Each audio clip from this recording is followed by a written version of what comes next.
En Visión Global, la tertulia de los negocios.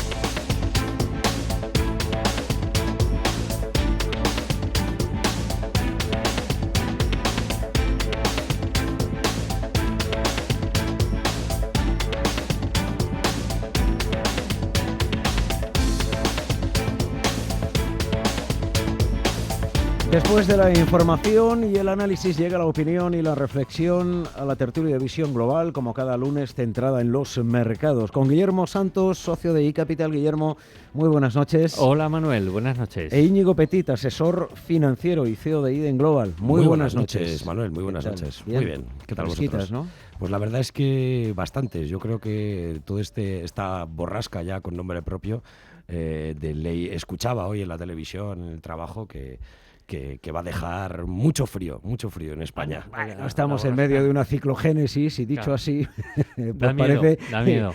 Da miedo. Sí, desde luego. Sí. Bueno, en algunas zonas ha arrasado.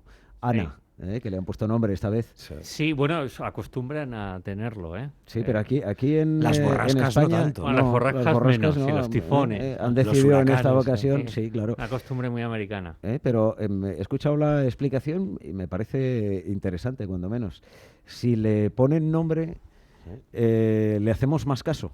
Estamos más pendientes que si hablan simplemente llega una borrasca, tal. No, cuando les ponen nombres, estamos mucho más pendientes. Desde luego, si me preguntas por otra borrasca del año, no te sé decir ¿verdad? absolutamente ¿verdad? nada, ni la fecha. Pero de Ana yo creo que se va a acordar España un tiempecito, a ver lo que dura este frío. Ya ves. A ver lo que dura. Es verdad, a mí me ha sorprendido, pero efectivamente. Hasta en Canarias, además, que va para allá. Razón. Sí. Bueno, los mercados, Guillermo, no están congelados. No, pero están... en fin, Europa no responde a las subidas de Estados Unidos. No. O sea, No. Pero en Estados Unidos ha pasado lo que no ha pasado en Alguno que Europa, invierte ¿no? a lo antiguo, es decir, cuando sube Wall Street, al día siguiente sube Europa, o subía. Ahora me dice, estoy confuso, no estoy tanto, muy confundido. Pero fíjate, esto que comentas, podemos traer sobre la mesa, poner sobre la mesa lo que se ha hablado tantas veces y hemos hablado tantas veces de cuál es la principal diferencia entre Europa y Estados Unidos. Pues que Estados Unidos es un país con sus 50 y pocos estados, pero un país con una normativa común bastante generalizada en muchas materias. Y Europa pues son 27, ¿no? Con la salida de Reino Unido y... Parece que competimos a ver quién tiene más burocracia. Bueno, burocracia, tratamientos fiscales. En Estados Unidos hay un poco de eso también, Sí. pero con una divergencia, por ejemplo, en los regímenes laborales tremenda, en la protección social tremenda, con unas divergencias fiscales en tratamiento de persona física muy importantes. Me remito ya solo al impuesto de patrimonio, al impuesto de sucesiones, en el cual, como sabemos, somos líderes casi en solitario, porque el resto ya prácticamente lo ha quitado. En fin, hay muchas diferencias. Y también, por supuesto, en materia puramente fiscal, de impuestos de sociedades y impuesto de renta de personas físicas. Cuando digo puramente, quiero decir la que más nos toca en el consumo y en el crecimiento de un país. Dicho eso, en Estados Unidos ha pasado lo que ha pasado, que han bajado los impuestos de persona física, van a bajar, especialmente en 2019, y de personas jurídicas. ¿Esto en Europa es concebible? No. Pero no. Entonces, como diría, no. Pero Directamente. Ni locos, ¿no? Entonces, bueno, pues esa diferencia hace que determinadas medidas que son las famosas estructurales, en este caso en materia fiscal, se puedan tomar en un país y no se puedan tomar en Europa, cueste Dios y ayuda a tomarlas en Europa y estén lejanísimas y Draghi luego salga, lo reclame, nadie le haga caso, en fin. Eso por un lado. Y luego por otro lado, para explicar digamos, el retraso en Europa o el quedarse un poquito atrás en esta mejora del mercado americano. Y luego por otro lado, que el mercado americano descuenta esa economía un poquito más boyante gracias a que los americanos van a tener y sus empresas más dinero en el bolsillo. Y luego, por otro lado, algo tan sencillo como que esta semana se reúne la Reserva Federal y es la semana de las semanas porque va a subir los tipos de interés. El tema es cuánto, parece que un 0,25, pero ¿qué mensaje va a dar? ¿Va a dar un mensaje más agresivo de que en 2018 va a haber varias subidas, o va a haber solo 2, o va a haber incluso 4? La curva de tipos de interés, que obviamente en Estados Unidos lleva avanzando este movimiento pues varias semanas, casi meses, va a confirmar ese movimiento. Hay una cosa que es el famoso aplanamiento posible de la curva, que es la diferencia entre el tipo de interés del corto plazo, vamos a poner el 2 años, y el largo, 10-30 años, cuya diferencia en tipo es fundamental a la hora de valoración de empresas, de atractivo de la renta variable, en fin, de bastantes cosas, incluso muy importante para la evolución de las bolsas y de los bonos, sobre todo en mercados emergentes. En fin, hay una serie de cosas que, digamos, convienen o motivan un poco esta calma chicha en la cual se mueven los mercados, especialmente los europeos, que, como sabemos, de aquí a final de año no les va a pasar nada ni en tipos ni, por supuesto, en fiscalidad. Semana importante, ya digo.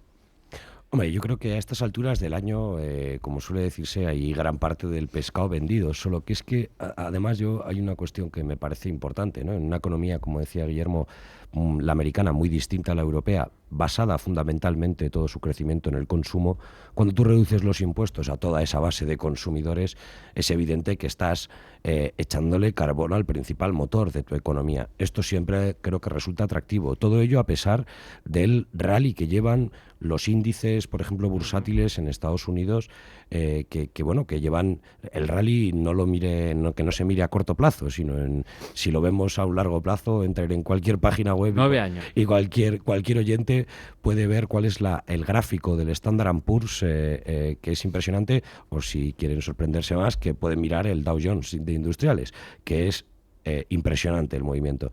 En este sentido, yo creo que Estados Unidos mantiene con este cambio en la política monetaria incluso todos estos mimbres para seguir haciéndolo.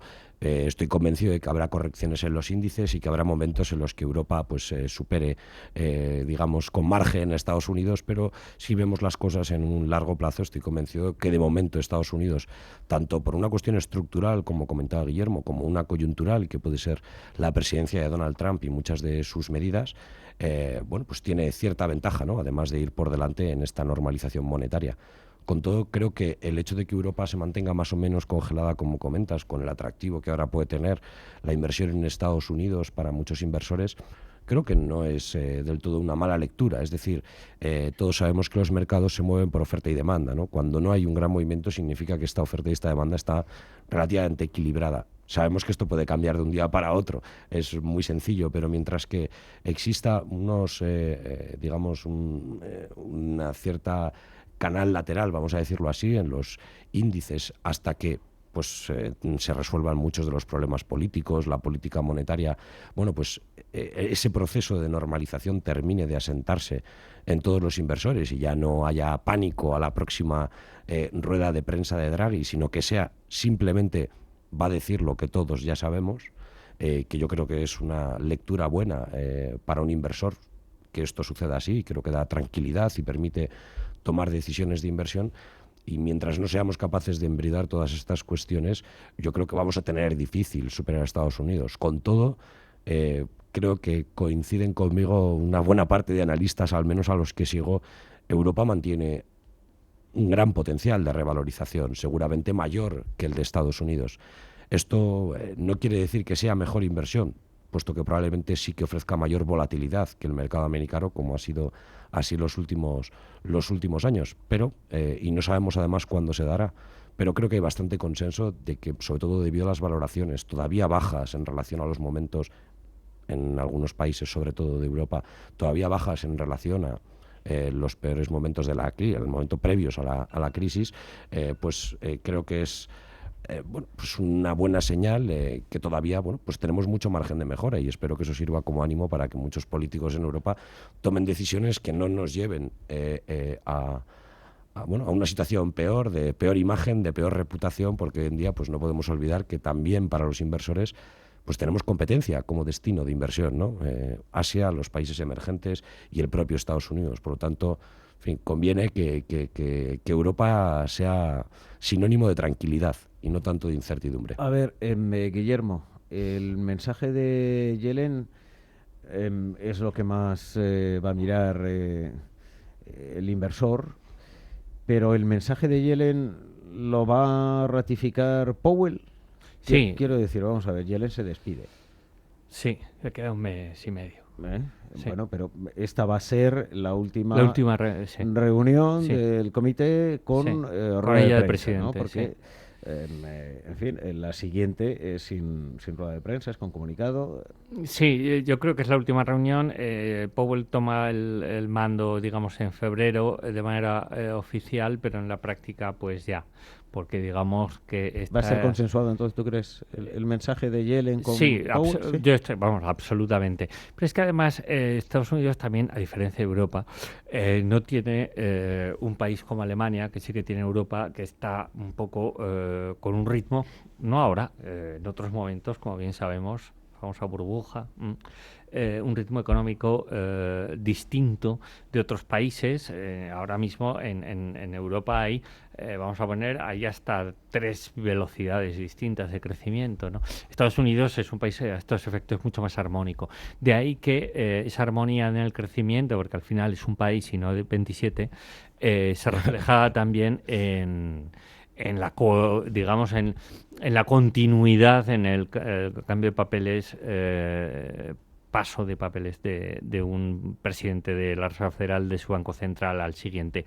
Yo ahí no creo que haya ningún problema. Para mí el tema es que de alguna manera, como pasa también, eso sí que pasa en Europa, hay una injerencia del poder político en el poder monetario, ¿no? Eso aunque se digan que no, pero por supuesto que pasa, ¿no? Entonces, que esa injerencia, ¿hasta qué punto una excesiva injerencia de Donald Trump como presidente de Estados Unidos y su manera de obrar en la política de la Reserva Federal puede, que no se ha producido aparentemente con Yellen, podría producirse con el nuevo presidente de la Reserva Federal, Jerome Powell?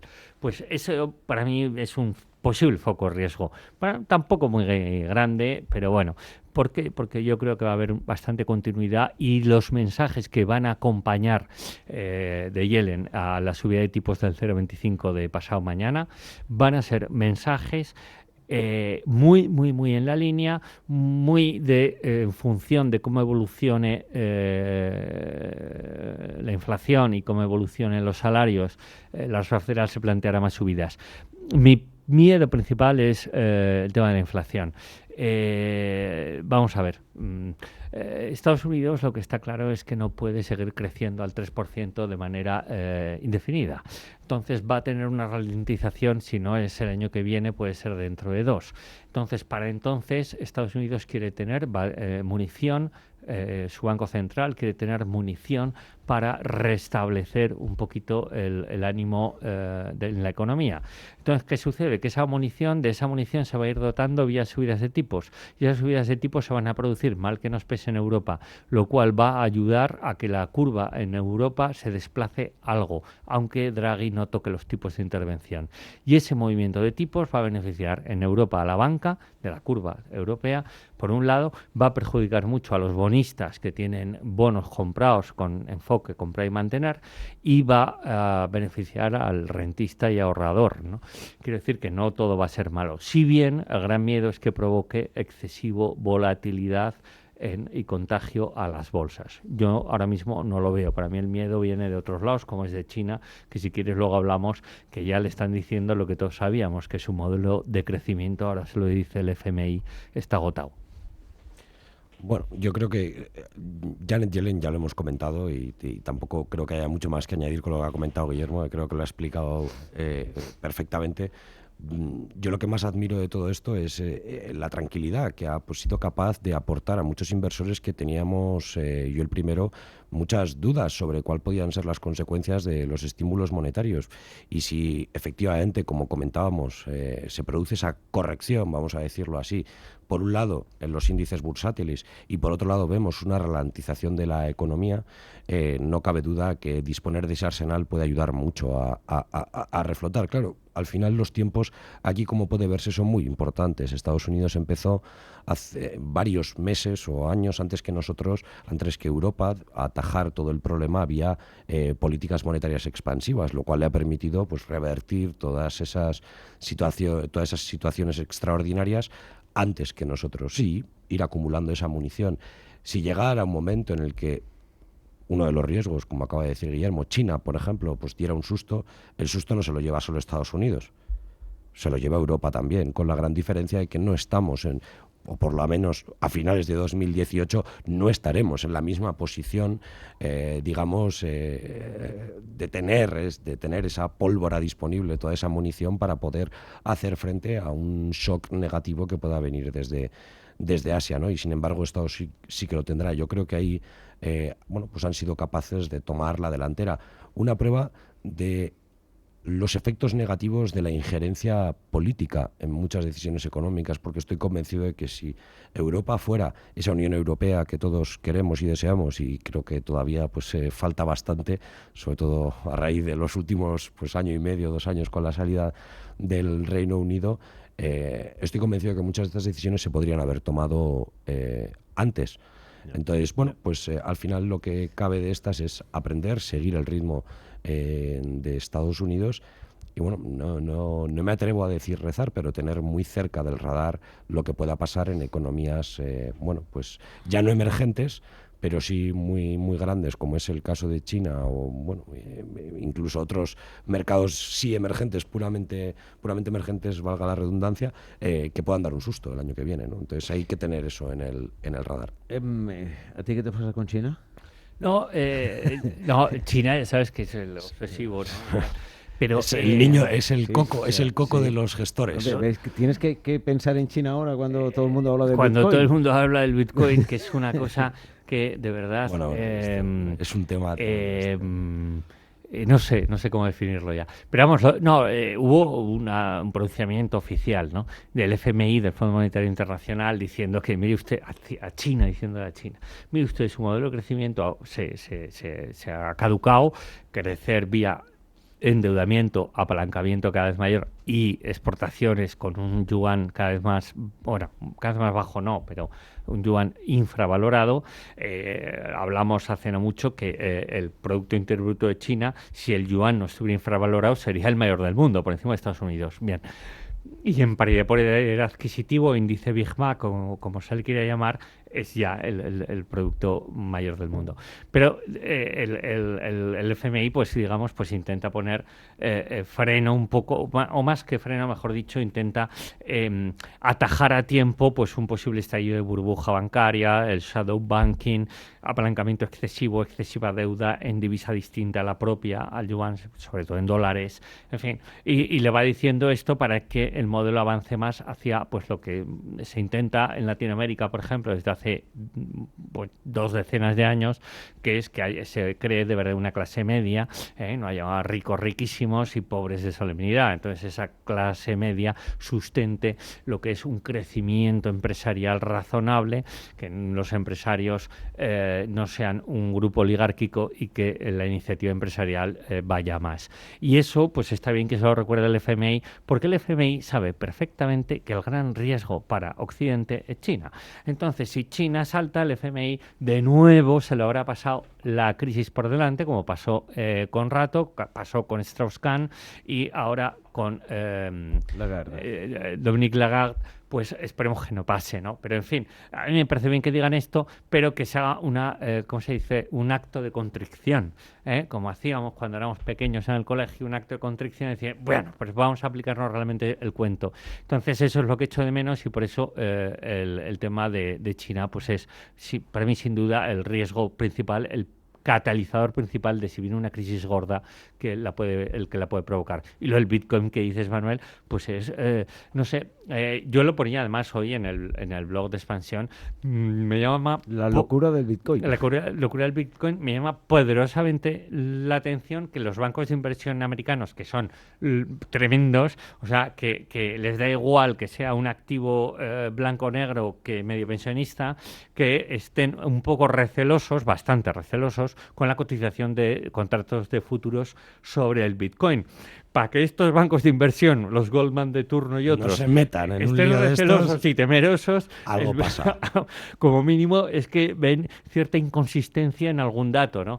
Que es tan sencillo como que el Bitcoin, no sé si lo escribo, pero el Bitcoin es una divisa, aceptando que sea una divisa, un activo financiero, aceptando que sea un activo financiero, que Ya no es tiene bastante. quien lo respalde. Que en un momento de crisis tú dices, el euro, bueno, pues malamente, pero algo se hará, ¿no? Por Draghi, por Claro, tal. el Banco Claro, Central pero, detrás, sí. pero claro, ¿qué vas a llamar a los mineros que son los que están ahí con un programa matemático creando los bitcoins? Además, yo lo digo hoy, el Bitcoin hoy en día, con las redes sociales, todo el mundo de Internet, globalización, tiene una demanda no infinita, pero enorme, y una oferta muy limitada. Muy limitada. Hasta el punto que el Bitcoin, por definición, ahora no recuerdo, pero son 200.000 millones de Bitcoins, o cuando es, que ya per se está definido en su marco de creación, que no pueden emitirse más. Y dices, caramba, pues claro, esto es, por supuesto, un activo que tiene que ir revalorizándose hasta muy arriba mientras nadie lo pare, ¿no? Porque la demanda no es infinita, pero ya digo, es fortísima y la oferta sí que es finita. Cosa muy distinta, por ejemplo, vamos a poner a la renta fija, que tú dices, vale, los bonos alemanes, pues tal, pero tienes holandeses, tienes franceses, tienes... En fin, muy chungo, por definirlo de una manera un poco castiza. Yo creo que aquí hay que tener en cuenta varios aspectos. Hay que separar por un lado lo que es la tecnología y por otro lado lo que es la criptodivisa. Yo creo que esto ya se ha comentado. Bitcoin y el blockchain, ¿no? Correcto, hay que separarlo por completo. El blockchain es probablemente... Que lo entienden unos selectos. Bueno, o sea, de manera entera. Yo la verdad es que no lo entiendo. Es realmente complejo, pero amigos míos, sobre todo un buen amigo consultor que trabaja en el tema, pues en el que confío plenamente, pues me dice que las aplicaciones de todo este tipo de tecnologías son realmente brutales. A mí lo que me da, de todas formas, mala espina del Bitcoin es que, claro, si tú haces la comunicación de que esto tiene un límite, estás creando de la nada un producto con un perfil que ya conocemos, que pueden ser, por ejemplo, los productos de superlujo. Estos productos de superlujo puede ser, por ejemplo, pues determinado tipo de piedras preciosas, ¿no? Que existan muy pocas, cuya cotización es elevadísima. ¿Cuál es el problema de esta situación? Que te están diciendo que esto va a valer, esto dentro de tanto tiempo. Claro, eso hace que muchísima gente entre dentro llamada por estos jugosos beneficios posibles, ¿no? Entonces, esto yo creo que de partida a mí me haría sospechar, ¿no? Si le decimos a la gente, no te fíes del banco que te regala sartenes para contratar un plan de pensiones, ¿cómo nos vamos a fiar de un activo que ha multiplicado por no sé cuántas miles de veces en los últimos 1.600%, ¿no? 2-3 años? Quiero decir, o sea, si estamos enseñando a la gente a tener en cuenta muchos aspectos de las decisiones financieras, yo creo que es importante que las personas entiendan que hay activos que por muy rentables que sean, o activos, o posibles activos, que por muy rentables que aparenten ser, no son adecuados para ellos. Es decir, la inversión, sobre todo cuando es una inversión patrimonial a nivel particular, no consiste en ganar el máximo posible. Esto no es así. Eso es falso. Le falta a esa frase. Es lo máximo posible acorde a lo que uno está dispuesto a asumir o puede asumir en base a muchas circunstancias. O a perder. O a perder, correcto. Esa es la pregunta clave. ¿Cuánto puede usted perder sin querer bajarse una botella de whisky? O sea, esto es así, ¿no? Entonces, al final, yo creo que es muy importante que la gente entienda y que le sirva de lección para otros activos que, de la misma forma que un 1.600% en 3 años es algo que no funciona, tampoco lo es un inmueble en una ciudad naciente de Rusia que en los últimos 2 años se ha revalorizado un 300%. Uh-huh. Esa inversión es mucho más real que el Bitcoin, sí, pero sigue sin ser adecuada para un montón de personas y también tiene todos los mimbres de ser una burbuja. En miniatura las hay más pequeñas y más grandes. Las burbujas en sí pues no tienen un tamaño, son simplemente una situación de una real disfunción entre valor y precio de las cosas, ¿no? Uh-huh. El problema del Bitcoin es que ¿cómo se valora? Tú sabemos el precio, pero no sabemos el valor. El franco suizo, razones fundamentales por las cuales el franco suizo ha subido mucho en los últimos 25 años. Ponemos una buena lista, ¿no? Media docena como mínimo. Dime una fundamental por la que el Bitcoin ha subido, aparte de eso de que es finito su oferta y su demanda por ahora parece que infinita, ¿no? En fin. Hacemos una brevísima pausa. Dejamos aquí al Bitcoin. Enseguida saludamos en el consultorio de Visión Global a Izaskun Martínez, hoy para hablar de avales bancarios entre familiares, e inmediatamente después preguntamos aquí a los expertos por lo de Bankia y la venta del 7%, venta acelerada, que conoceremos en detalle, pues probablemente a primera hora de mañana martes.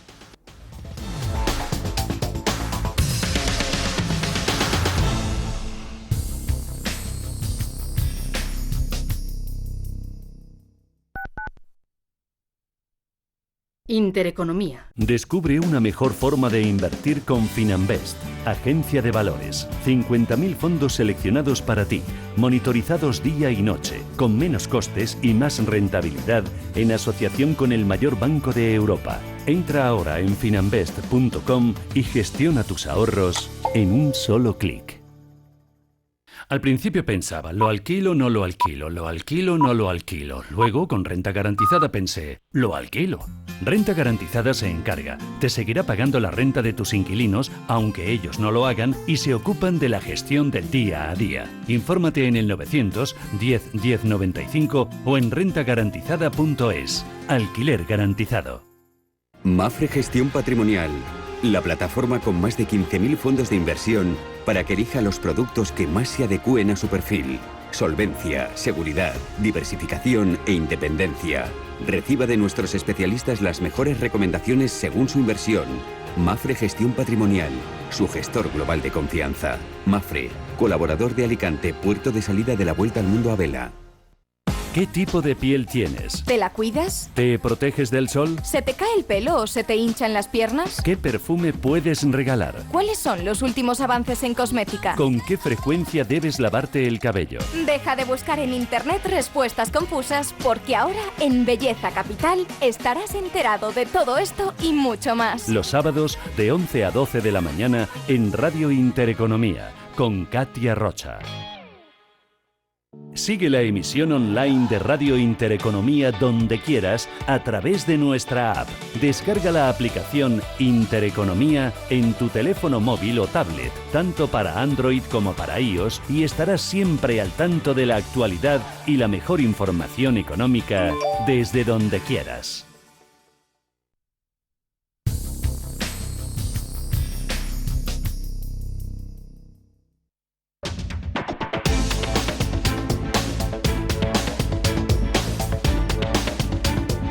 Visión Global, con Manuel Tortajada.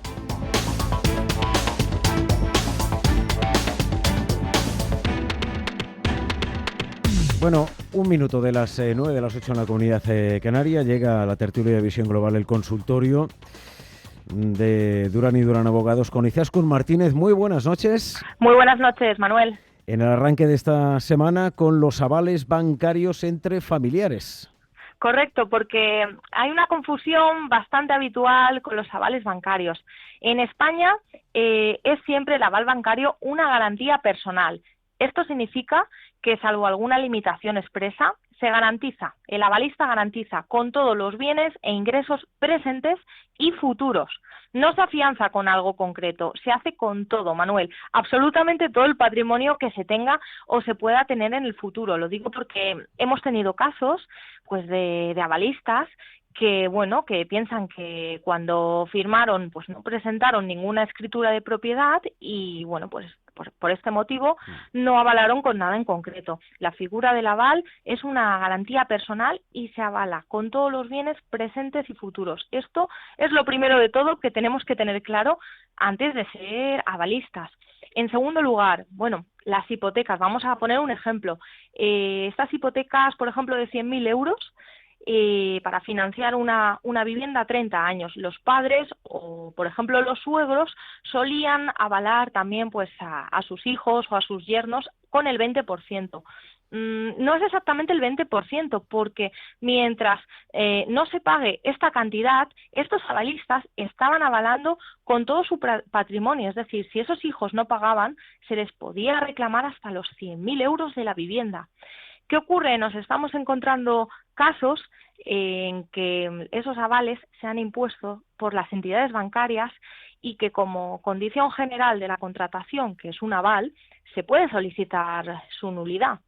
Por ejemplo, en los casos que la entidad financiera, que son muchos, nos ha obligado a nosotros avalistas a renunciar a derechos que normalmente son los derechos del beneficio de exclusión, que eso significa, Manuel, que primero el banco tiene que dirigirse contra el deudor antes de dirigirse contra nosotros.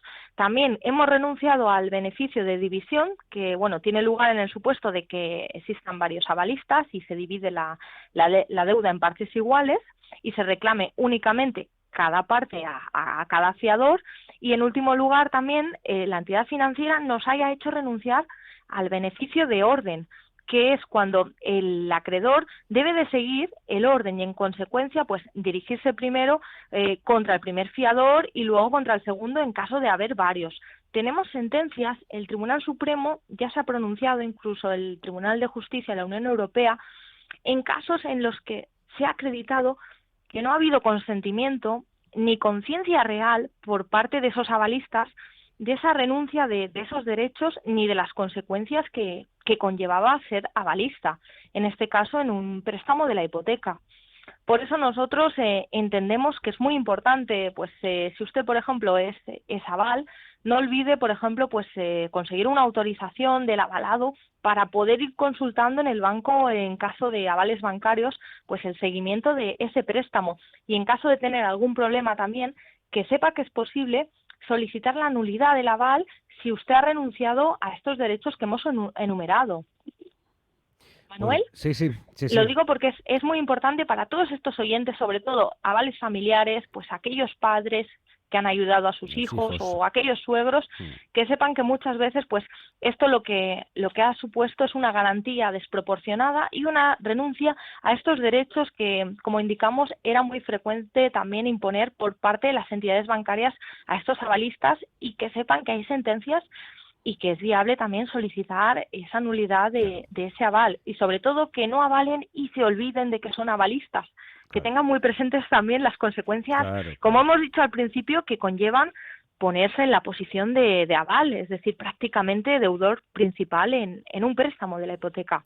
Teléfono al que se puede dirigir con consulta gratuita cualquier persona que tenga dudas, en fin, que esté en este caso o similar. Sí, nuestro teléfono, como bien has dicho, gratuito, es el 983 30 20, tu correo electrónico mtortajada@intereconomia.com y nuestra web, las 3 W, duranyduranabogados.com. 983 30 20, Durán y Durán Abogados, Izaskun Martínez. Gracias, muy buenas noches, hasta el jueves. Gracias a vosotros, hasta el jueves. Suba y disfrute de la nueva clase Business de Air Europa. Sus asientos full flat totalmente abatibles, los menús creados por Martín Berasategui o el wifi a bordo convierten este vuelo en una experiencia única. Esperamos verle pronto, muy pronto. Air Europa. Cada detalle cuenta.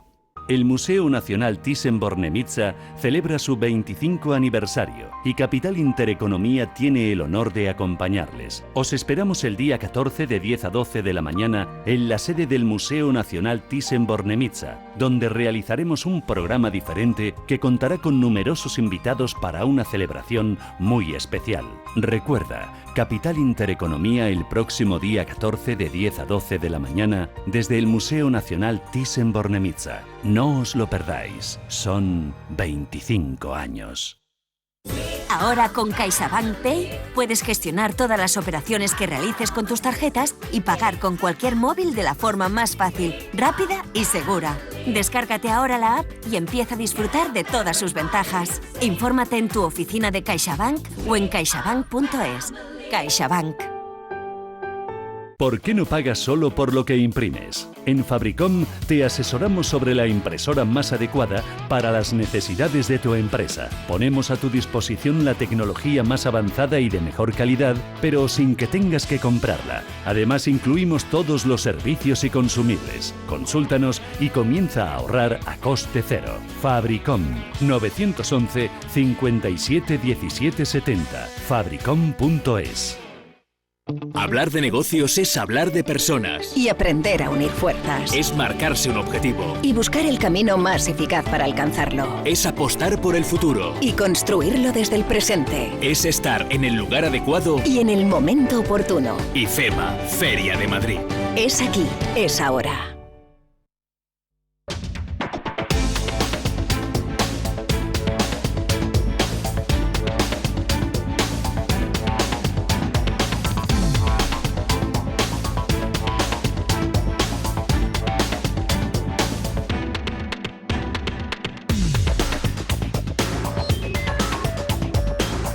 En Radio Intereconomía, Visión Global. Enseguida llega el Carajal Político, antes con Guillermo Santos, socio de iCapital, e Íñigo Petit, asesor financiero y CEO de Iden Global. En la tertulia de los negocios miramos con perspectiva a la venta acelerada del 7% de Bankia, una nueva privatización, la segunda. La primera fue del 7,5% en el año 14 y esta es de un 7%, 840 millones. Sí, parecido, más que como desde que se hizo la primera, que el gobierno fue un poquito tímido, equivocadamente tímido en la cantidad a colocar, pues desde entonces la acción ha bajado, pues el gobierno, el Estado de la Nación, no el gobierno, va a recibir menos dinero por un porcentaje más o menos equivalente.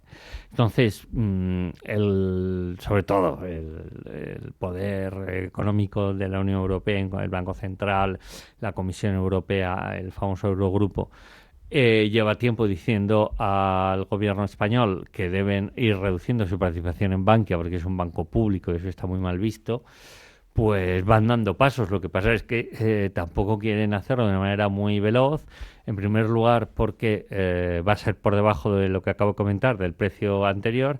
Y luego, por la razón tan sencilla que no es sencillo colocar un banco en estos momentos con todavía las dudas de generación de ingresos en sus cuentas de resultados que tienen las entidades financieras en Europa, porque aquí hay opiniones para todo tipo. Hay gente que opina cuando suban los tipos los bancos van a poder ganar más dinero y demás. Yo soy de esa opinión, pero hay gente que opina que no, que las cuentas de los bancos están hinchadas, que cuando las provisiones por deuda, porque los bancos tienen mucha deuda en sus balances, deuda pública, las provisiones por deuda, como quiere Alemania, se instalen y haya que provisionar por la deuda pública, las cuentas de resultados van a sufrir.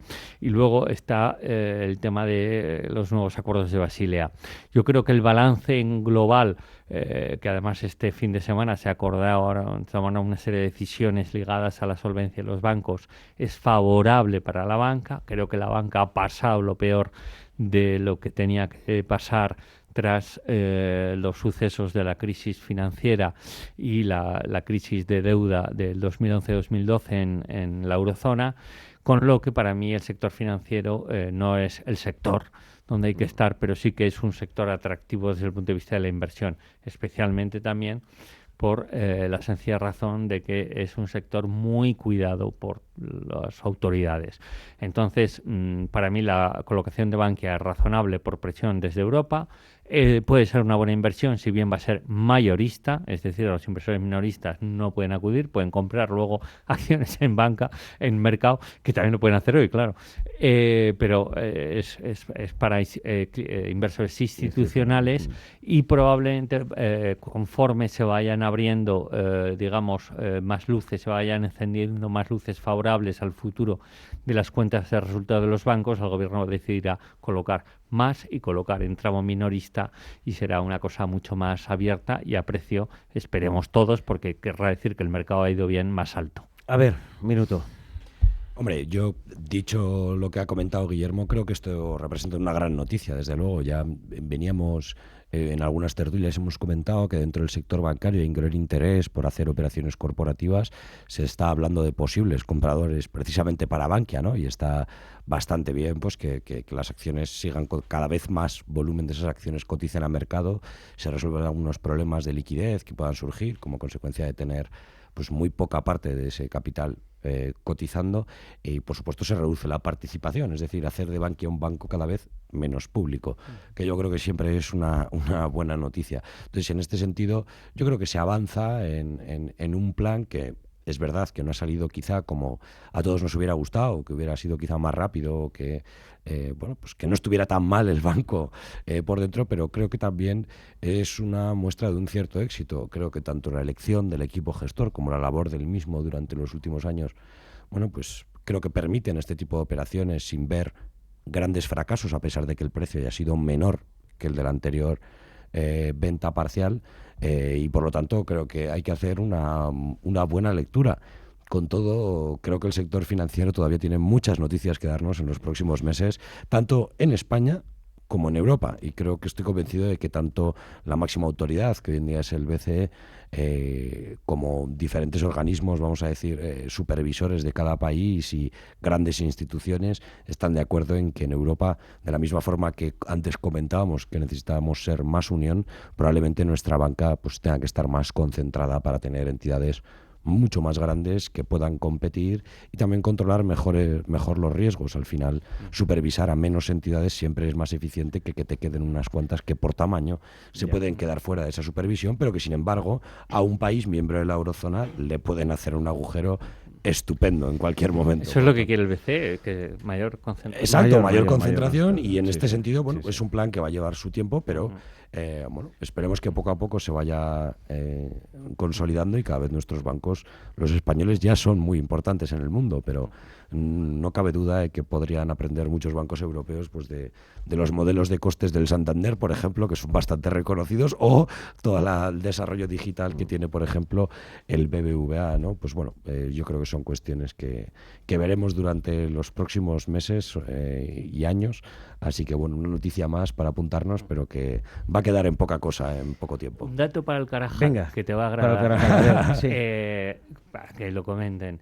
De Guindos está dejando a Podemos sin banca pública, a la cual aspiraban, utilizando precisamente a Bankia. Precisamente, efectivamente. Bueno, ¿qué cosas? A la CUP también no tienen ahora ya no tienen bancos allí en Cataluña. Se les van a... Íñigo Petit, gracias, muy buenas noches. Gracias a vosotros, Manuel, buenas noches. Gracias también, Guillermo Santos, muy Un buenas placer noches. a vosotros. Os veo en un ratito. Llega ahora a las 9:15, las 8:15 en la Comunidad Canaria, el Carajal político, inmediatamente después la crónica empresarial, y recuperamos lo más destacado en las portadas digitales de la prensa económica más influyente del mundo. Visión global.